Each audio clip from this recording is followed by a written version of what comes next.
Is this thing on? Hi. Hello? Is this thing on? Hi, is this thing on? Is this thing on? Is this thing on? Hi, is this thing on? Are we open?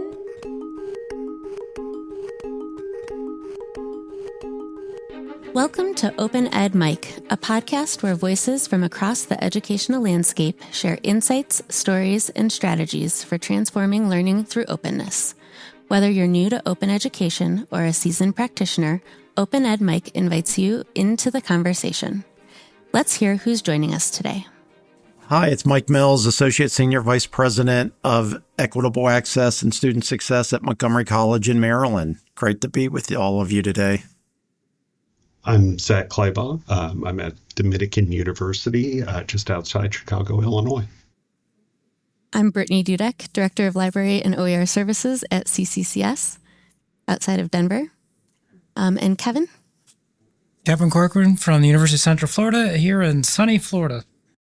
And today we have Amy Chen. She's the Program Director for Open Education at the American Indian Higher Education Consortium, AIHEC. She leads efforts to strengthen open education initiatives across tribal colleges and universities, TCUs, with a focus on expanding access to culturally relevant, high-quality, and affordable learning resources. Under her leadership, AIHEC has advanced the integration of open educational resources into classrooms, developed professional development opportunities for faculty, and built collaborative networks to support the unique needs of tribal higher education. Her work emphasizes capacity building, sustainable program design, and community-driven approaches that honors Indigenous knowledge systems. Amy has been instrumental in fostering partnerships that connect tribal colleges with national and international open education movements, ensuring that TCUs have a strong voice in shaping the future of equitable and inclusive education. Thanks for joining us today, Amy. Thank you, Brittany. Thank you all. So can you start by sharing us what drew you to open education and how you came to your current role at AIHEC? Well, I first got involved with open education in a prior position I had at the University of Iowa. I was working as an academic librarian, first in special collections as an instructional librarian, and then as the reference and research librarian for English and communications departments. And in both of those roles, I served on a committee that was devoted to supporting open education initiatives at the University of Iowa. And through that work, I was got oriented towards a lot of the basic resources and platforms and ideas, and was really drawn to its approach to making education more affordable, more equitable, and just frankly, more interesting. And then I went away from higher education for about 5 years. You know, careers kind of go in different directions and they meander and flow. But the course of time eventually brought me back to higher education, and I applied for and accepted a position at AIHEC, doing open education full time. And I'm really so grateful that that I've been led back to this work. Because it's enormously affirming. It's not just great for my own professional development and my own career development, but it also makes me feel like in my own small way, I'm doing some good in the world when so much has been difficult lately. And then especially working in a tribal college and university setting, really trying to support Indigenous sovereignty, educational sovereignty. And so it's been a delight, and I've been in this role for about 1.5 years. So for those of us who may not be very familiar, what makes a tribal college and university unique compared to other institutions? Great question. So a tribal college or university, or TCU for short, most of the time they are chartered by a sovereign tribe. So the federal government, to give a quick history lesson, only recognizes tribes that it has treaty contact with, and that is otherwise, for a variety of reasons, that they have recognized the sovereignty of that particular tribe. So there's about 574 or 576, I'm not quite sure of the exact number, federally recognized tribes. However, there's many more tribes which are not federally recognized, and that's its own history lesson. But These tribes, some of them either together or individually, have decided to pursue educational sovereignty as a result of the boarding school movement or the boarding school era, which in another history lesson was when children for about 100 years were removed from their families forcibly and taken to white-owned boarding schools where their culture and language was systematically erased. There was rampant physical and sexual abuse at these locations, and it really devastated the Native nations, as it was designed to do. And educational sovereignty is a way to take back education from being a colonial force to their people. So tribal colleges mostly are chartered by tribes on sovereign lands, maintained for the express benefit of their peoples, although some non-tribal members do attend. They're often very rural, so there's a lot of folks that just happen to live rurally in the vicinity that also attend and benefit from tribal colleges. There's also 2 tribal colleges that are through the Bureau of Indian Education directly, so they're federally run enterprises, and that's Haskell Indian Nations University in Kansas and Southwestern Indian Polytechnic Institute in New Mexico. So they're the 2 exceptions. And it's also important to know that tribal colleges and universities are only in Alaska and the continental US. That doesn't include Native Hawaiians because unfortunately they have a different colonial history. So there's a lot of complexity going on here, but that's really the difference, is that it is about sovereignty and by the people for the people, which I find extremely compelling. Amy, how many tribal colleges are we talking about? 37. Okay, 37. There's more that are not affiliated with AIHEC but AIHEC is a membership organization, so tribal colleges that pay our membership fee and participate in our coalition building work, that's our kind of scope of work. But there's not a whole lot that aren't part of our section of colleges. But so there's a few more than 37, but that's how many belong to AIHEC. How does having non-native students impact curriculum, campus community, all of the above? Well, I think right now one of the things it does is when folks are talking about the impact tribal colleges have, they're really focusing on the messaging that tribal colleges not only support tribal communities, but they are rural support systems. You know, they're places where all people come. They're often the only library in the area. I'm actually sitting in a room off a tribal college library right now, but the tribal college library is often the public library, the community library. They serve many needs and they serve all people. And so it's an open access campus or open enrollment. And they do a lot of trades as well as community college focused education. So they really help support the economic vibrancy of their communities. So focusing in on open education, what does that look like in practice at tribal colleges and universities? And why is that a really important focus for AIHEC? Well, it looks different by each school. So some schools are nearly completely open education. So shout out to Nebraska Indian Community College and Tohono O'odham Community College. Those 2 are early adopters in the field. I can take no credit for their exceptionality. They were already mostly open before I even came on the scene.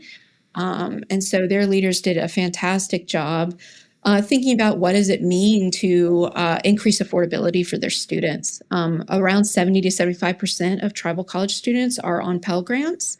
And so it's an at-risk population.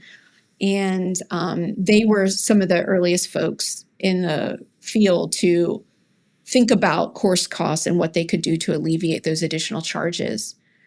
So there's schools like that are nearly 100% open ed.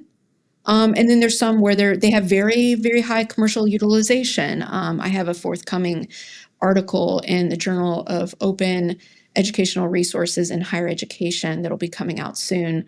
That's a study of what the commercial adoption rates are. But most are kind of in the middle. They're trying their best. They're using some commercial materials and they're using some open materials.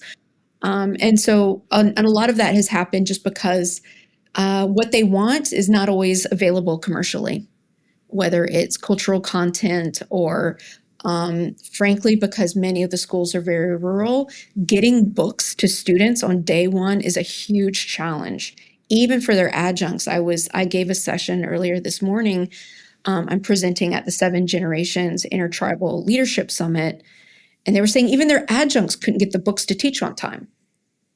So things like that, really the compounding difficulty of being in rural areas makes open very attractive.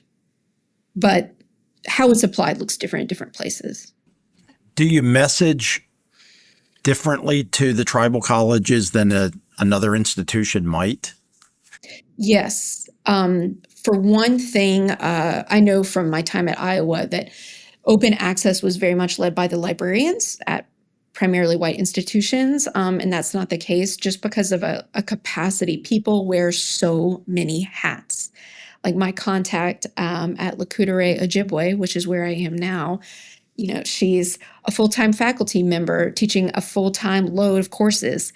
She hasn't completed her dissertation yet. She's also like the chair of like 4 different committees.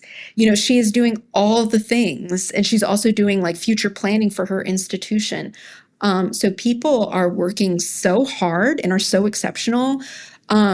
But you have to take that into consideration, and that's true of the librarians as well. So we tend to focus more on administration and drumming up administrative support, and then working with the faculty that are interested in taking on this work, rather than necessarily doing a whole lot of, workshops or things like that with people's spare time that they don't have. Even things like commutes. People regularly commute over an hour to get to their institution. So the challenges are often higher, but when people are motivated, they're even more motivated because they really, really see the benefits. That's a different message than we use. When we started our open work, it was focused at the student level, right? To get the buy-in from the students, then bring on the faculty.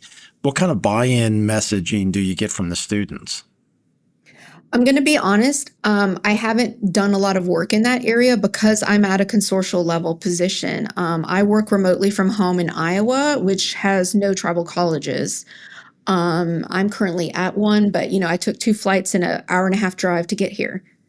So I don't have that connection to students. However, I was able to speak to some while I was here, and they're very enthusiastic. The idea of free is amazing to them. And they will talk about the textbooks and how expensive they are and how they don't have money for that.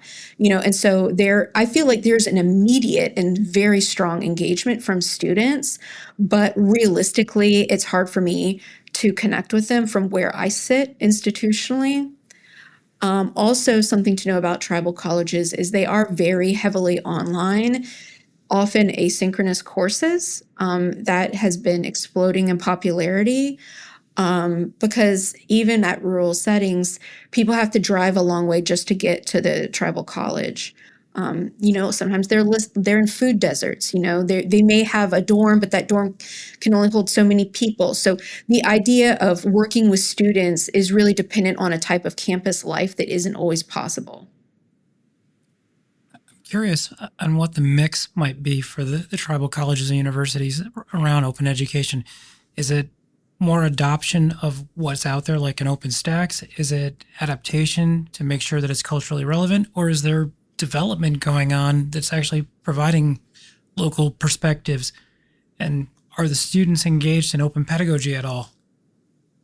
So it's the first and the third. So right now, I'm focused on adoption, documenting what has already been adopted, because there's a lot of adoption out there that isn't even adopted, right? Because it's not in the bookstores. It just says no textbook. It doesn't say if they're using, everyone's used to that problem, right?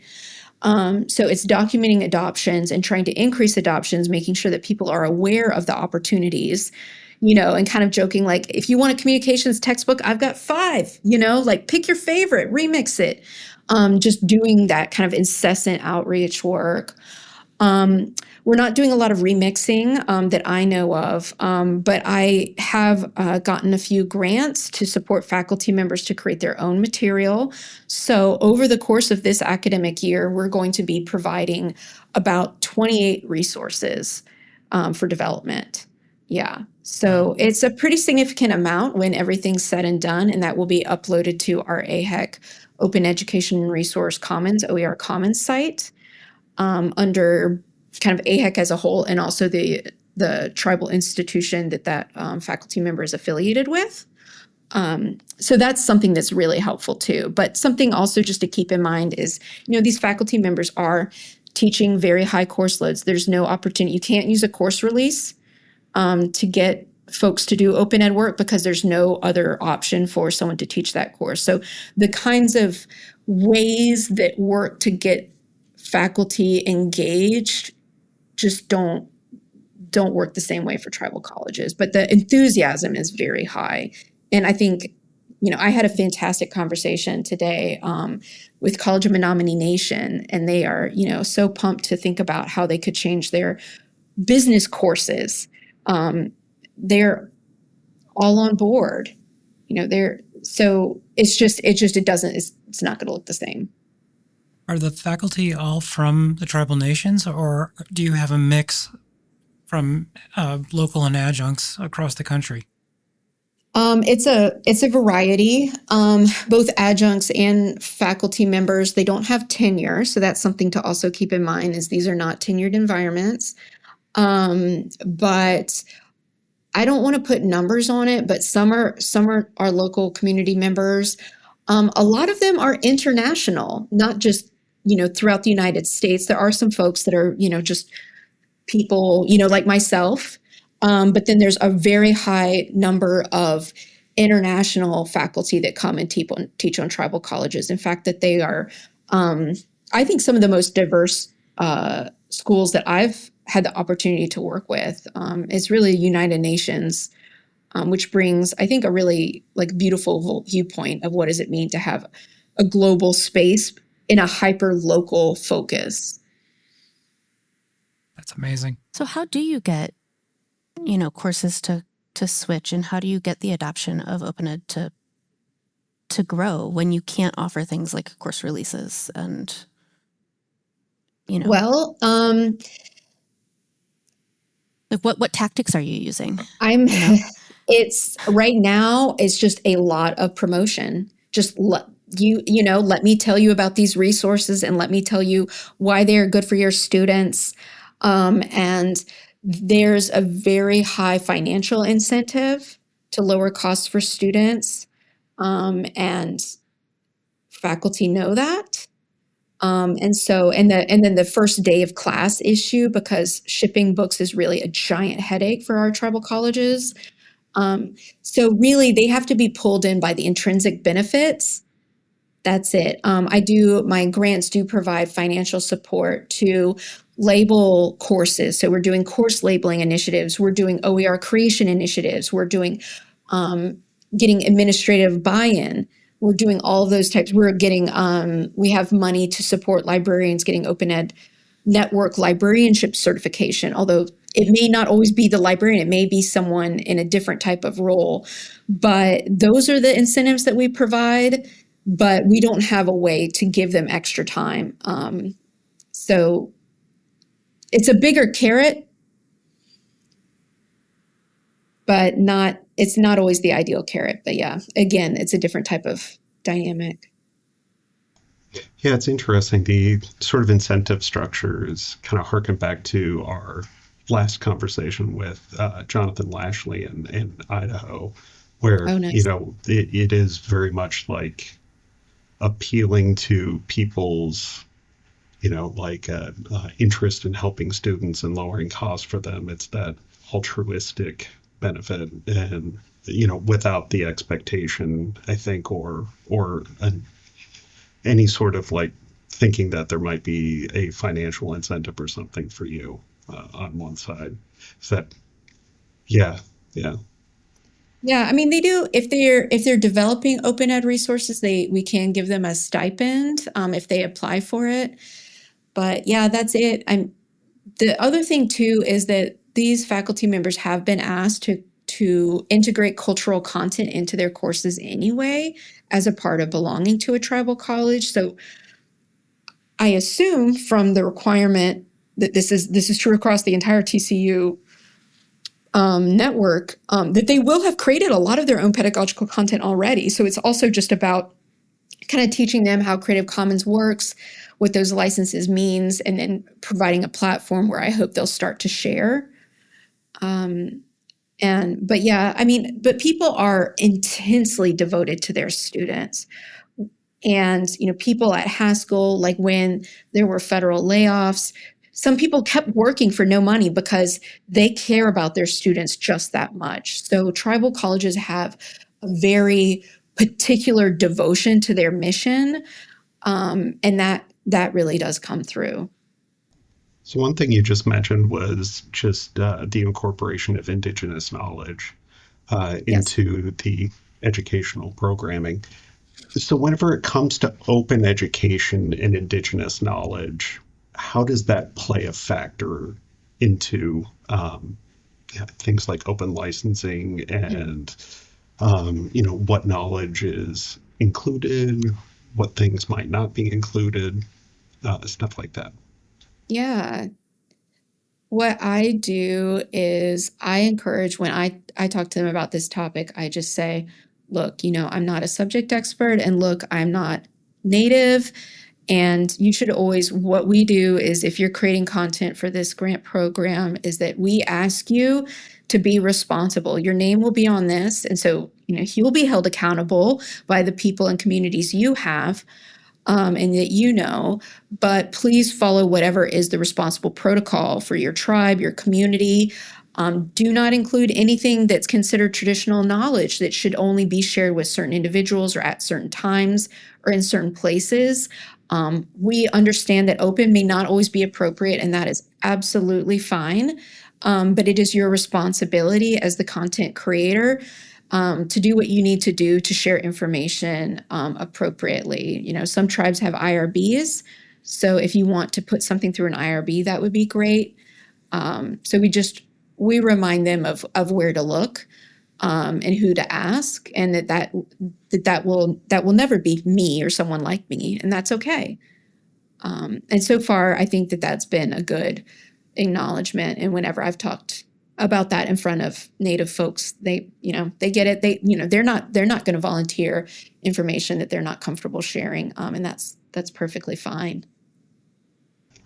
So I guess kind of on that note, the idea of like how we educate people.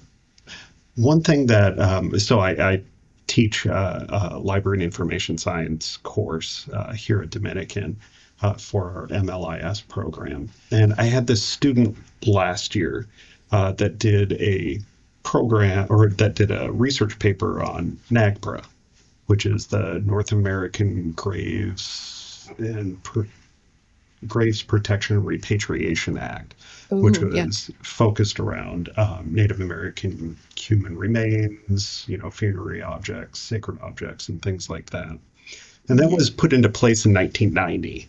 And there's been sort of that slow progression in federal rules and stuff like that around respecting Indigenous property and Indigenous practices and things like that. And I know it has not been a linear thing. It's been up and down. But one of the things and one of the reasons that I was interested in asking about how Native knowledge gets worked into open practices is because I feel like there is this sort of like progression of knowledge about, practices and respectful, interaction with Indigenous populations, Indigenous knowledge, and Indigenous property. Again, I know it's not linear, and I know that there Yeah. are lots of ups and downs throughout the process. But do you see, like, particularly looking at the 6 R's of Indigenous OER and Mhm. adoption of some of these practices as maybe moving things forward in the education system and, utilizing open educational resources as, potentially an avenue to make this a more concentrated part of our practices? That might be I more think of a so. hope than a reality, but it's something that I'd be interested in hearing you comment on. Yeah, I think it is. I think there is a big focus on tying what is done in education and the frameworks they bring to bear upon pedagogical practice and tying that back to Native values all the time. Like said, the seven grandfathers teaching, for example, which I believe is Ojibwe, but whatever your community is, absolutely. I do think it's helpful, but I also think that there is a practical difficulty where faculty members are teaching so much, or the adjuncts are teaching so much, they're often completing their education at the same time, or have just completed it, or are working multiple jobs, or they have long commutes. And so to me, there's so many compounding factors for the faculty, not just the students, that limit their ability to do professional development and engagement with the kind of wider world of higher education or open education, where they would talk about issues like this. The conference that I'm currently attending is doing some of that work. But there's a real time limitation. Also, most of the faculty are on shortened uh, shortened periods of time, like not the summers. I'm sorry, it's been a long couple of days, so I'm not as articulate. Um, so yeah, the engagement, like they are interested, and I think they are practicing this in whatever way they know, or however their elders have instructed them, or their community presidents have kind of talked about. But I also think that kind of like sustained, really thoughtful engagement with their educational practices sometimes is curtailed by the very real resource restrictions that they face in their everyday lives. Yeah, I just think along the lines of, the 6 R's of Indigenous OER and, some of those other practices that you list in this really great guide. Um, I think that it's something that not only within the tribal colleges and universities, structure, that it's something that could really be beneficial to the wider OER environment outside of that. And Mm, yeah. having people, engage with those practices in their own development of open educational resources.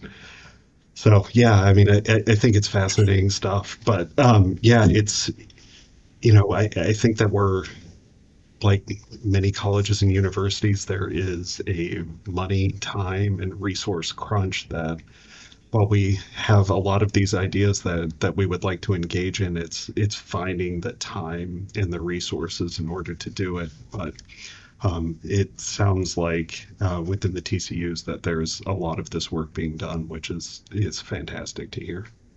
Thank you so much. Yeah, they really are. They go above and beyond for their students. I mean, these faculty, they are student mentors far beyond anything I myself ever received. They are really there for their students, who are largely non-traditional, often their parents. Everyone's going the extra mile, and it has been so good for my own heart and my own professional develop. My to see that I had gotten a little jaded.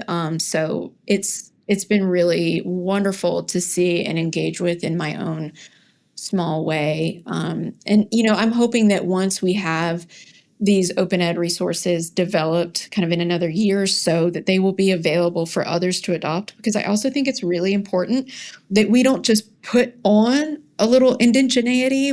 It's not, like blackface. We're not just putting on like a little eagle feather into our syllabus and calling it decolonization, I think we have to be very careful to attend to the context of what we do in a rich way, to not flatten narratives, to not say all American Indians are the same, because after all, these are many, many nations.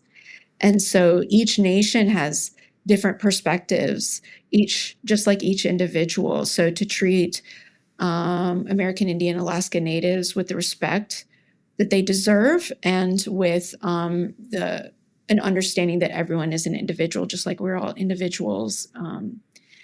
And I think that having these authored OER, Indigenous OERs created, will allow people to speak for themselves rather than be spoken about, which is very important.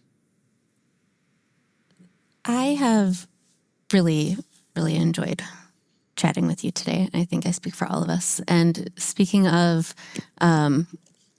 working on my own internal optimism here, is there one thing, Amy, that really excites you about the future of open education in general at either AIHEC or at TCUs that you wanted to share? Oh, thank you, Brittany. I think the future is really a positive one. I think the work that tribal colleges are doing to integrate cultural knowledge with subject expertise, to share their experiences, to develop case studies that work for their students, to do trauma-informed practices. These things will immensely benefit their communities, but they will also benefit the rest of us. And it's the simple things, like when I go to a conference, a normal academic conference, I pay for my own lunch. When I come to a conference here, they provide breakfast and lunch and dinner. They have workshops in addition to the academic workshops where you can learn beading.